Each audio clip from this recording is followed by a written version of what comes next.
Uh, I would now request Captain Nihal Kepetipola to give his special address, giving a perspective from Sri Lanka, which has always played an extremely important role of the transshipment port for India. Over to you, sir. Honorable Minister of Ports, Shipping and Waterways of the Government of India, and distinguished participants. I'm honored to be here at this multimodal transportation summit. My few words will be actually all going, will be based around India subcontinent and South Asia. So I'll start by talking about what happens in Sri Lanka and Colombo and all the other ports. And then I'll be talking about how the India's growth and how we should synergize in the future with the growth of the size of the ships and also the trade. In the 2000 early areas, 2005-6, Sri Lanka, the policy drawn by the government was targeting Sri Lanka's economy to become the nerve center in South Asia by going through 5 hubs, namely the maritime, aviation, commercial, energy, and knowledge. Of course, things slow down as the policies change thereafter. And with the pandemic situation, even slow down further. Our GDP growth, which was around over 9% in 2012, went down to 2.3, and the maritime sector, we had planned to develop our ports. Port of Colombo as the maritime and container and logistic hub. Port of Galle, which is to be developed as a tourist destination, also mixed development projects. Then the Hamadra port was planned to work as a multi-purpose, a free industry zone and bunkering hub. Trincomalee, we had a lot of area in the backyard. So we have already planned, about to call for RFPs for giving the land out for industrial purposes. So obviously the import and export will start from there. And another area that we are looking at is a passenger ferry service from Karaikal in Tamil Nadu to Jaffna, which I am very closely working with His Excellency Gopal Bagle, our High Commissioner in Sri Lanka. And so we in addition to the 5 million TEUs in the existing Colombo Harbour, we'll be adding another it's a 15-meter depth. We'll be adding another 6 million by 2025 by adding the East Container Terminal and West Container Terminal having a depth of 20 meters and having the deploying gantry cranes of 26 across. And by 2040, we'll be having another 10 million TEUs in the North Port. That is in addition to the Colombo International Container Terminal, which is producing 3 million already, which is run with the main stakeholder is the China Merchant Group. So all in all, we'll be having by 2040 about 24 million TEUs capacity here. So, and then also we are digitalizing at the moment the ports, and through that digitalizing the ports and also the logistics sector, and we are building new logistics centers so that we carry on our multi-country consolidation with many value additions: e-manifest, e-cusdec, e-delivery orders, e-CDNs, e-boat notes, e-payments. So this will be very soon, will be paperless. The Port of Colombo currently is running with a throughput of over 7 million TEUs, and it is ranked 15th best connectivity port in the world and #1 in Southeast Asia. And we are ranked 23rd as the globally on the throughput handling. And India is a major player for Sri Lanka. 81% of our containers are transshipment. And out of that 81%, that is, when I say transshipment, which is coming via Bangladesh, India, Pakistan, the subcontinent countries, ports. Out of that, over 70% is directly linked with the Indian industry.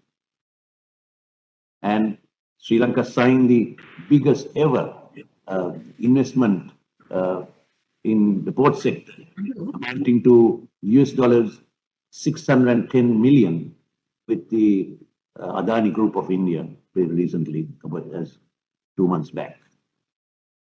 Indian government's Sagarmala project, which was commenced by Honorable His Excellency Narendra Modi, which is costing over 140 billion US dollars, will be with the infrastructure enhancement and modernization and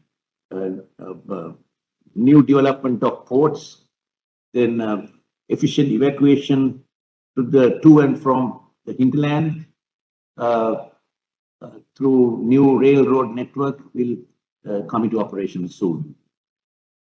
The ship order book, if you look at it, you could see over 270 ships of over 10,000 TEUs, which are ultra large container carriers.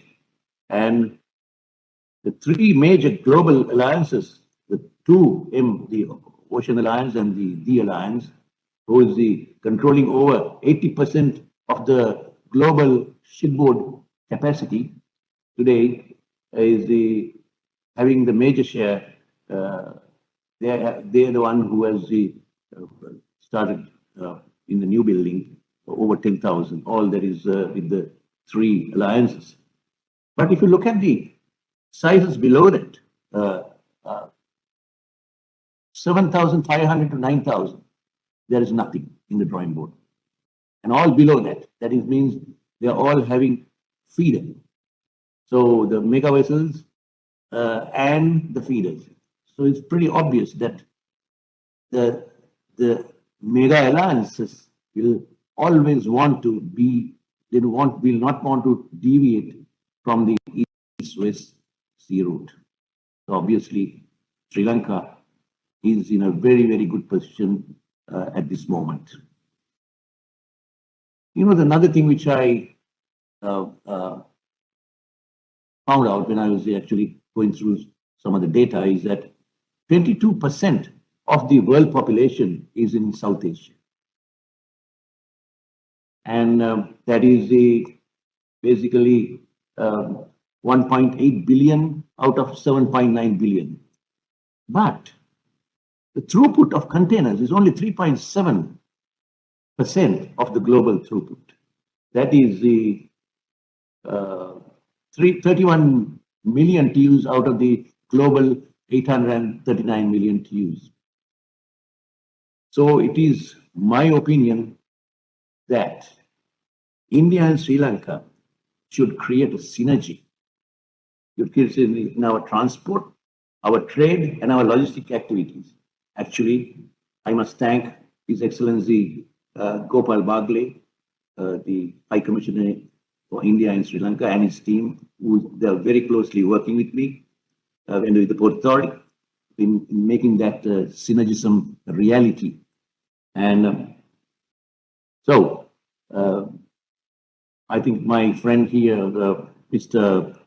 Poom from PSA, PA, I think there's a PSA, right? Yeah, is here. It doesn't mean that you are out of my area. We will be, though you are a competing hub of mine, but we will always be working, as I said, we like to synergize or maybe with India to ensure that all is the Indian subcontinent and South Asia volume will be retained here and will be the South Asian hub together, India and Sri Lanka. Earlier, we were planning as a nerve center in the South Asia. That's for Sri Lanka. But today, with the development taking place in and around the world, I have done a few changes in my drawing board to ensure that we work very closely with India. And I take this opportunity since the Confederation is a non-governmental and an advocacy association in trade involved with the local, regional, and global trade activities. I would suggest that and recommend that CII to include Sri Lanka Post Authority in your future logistics summits, and we'll be glad to share our views. I wish to thank the CII for involving Sri Lanka Post Authority in the multimodal transportation summit, and